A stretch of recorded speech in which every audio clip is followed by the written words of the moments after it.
Hey guys, welcome to another product video. Today I'm introducing a product with two variations. It's the GoPro Boonie hat mount. It was requested by the viewers. I worked it out. I've used it in a couple of games and now I'm ready to release it to you guys. So stay tuned. I'm going to go over all the features, how it installs, how it works, and how you could get it. That's next. Okay, you guys saw the product installed there on the Boonie hat. Now let me go over what you get when you just order this. So if you pick one up, first make sure you figure out which case you have. I support two different sizes right now. There's the classic standard size case, I call it, which I think is more waterproof and for deeper dives.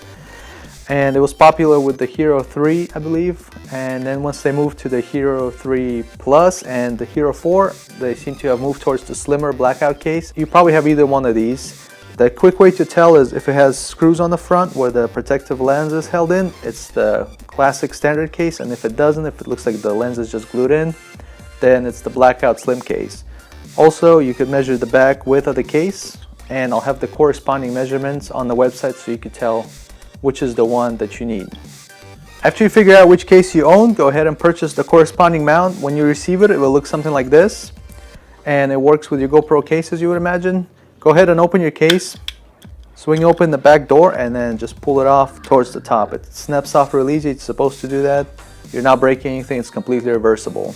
So take your mount, take your Boonie hat, find what you consider the front. I would recommend marking it so you always have the same place, and then slide the mount into the loops on the Boonie hat that it comes with. It's kind of like a built-in strap on the Boonie hat. After that, grab your case, hook it onto the hook that comes with the mount.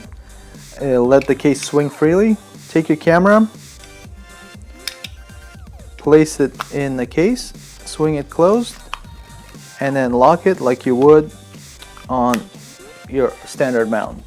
And that is how you install that. You don't need any hardware at all. There's no Velcro like some of my mounts. You're done. Then throw your Boonie hat on.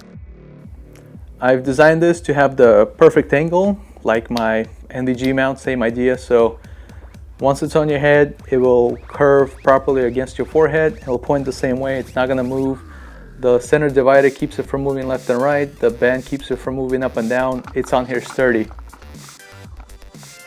I've used it in a couple of games now while I was developing it. Works really well, keeps the angle great. The Boonie stays in place. It's not too front heavy because the mount's so minimal. It's pushed back as far as possible. On a smaller bill hat like this, you don't see the bill in the video. On a bigger hat like this, you might catch a section of the bill. So make sure you test it before you take it out in the field. Now there's different Boonie hats out there. For example, this hat has really wide rings. When you put your fingers in there, there's a little bit of give, there's a little bit of slack. Versus something like this where the band that goes around the hat is very tight. There's almost no room. It's pretty much the same diameter as the top of the hat. So in the case of this hat, you don't have to do anything. You slide it in and you slide it out. There's plenty of room. It doesn't bunch up the hat. On this hat, however, if you slide it in between the two loops, it's going to get real tight just because it's now going to pull these two forward and you're going to get a weird bunching effect going on. Don't worry, you could still use it. To remedy that, you have to take a knife and take one of the seams where it's connected to the hat and just take it apart so you give it a little more slack. You might have to do it in one place, maybe a couple places. What I think I would recommend versus the way I did it here is to keep the place where you want to index it, because the middle section goes over the stitch, but then cut a couple of places left and right of it. So then you give it more slack, but you still have that middle index so the mount can't move left and right. So now you have another option to record your gameplay. I already have a helmet and a hat mount out there in case you're interested in those. But if you wanted a Boonie mount, this was requested by you guys. And then I found I really like using the Boonie hat on those hot days or if I'm playing with my sniper rifle. So I created this, I've tested it, works well. Go ahead and grab it from BrainExploderCreations.com. It should work with all the Heroes 3 and 4 and any of the cameras in the last 2-3 years from GoPro. And if it's popular enough, maybe I'll make a session version. But check it out, grab them for yourself. Thanks for the support, thanks for watching, and I'll see you in the next one.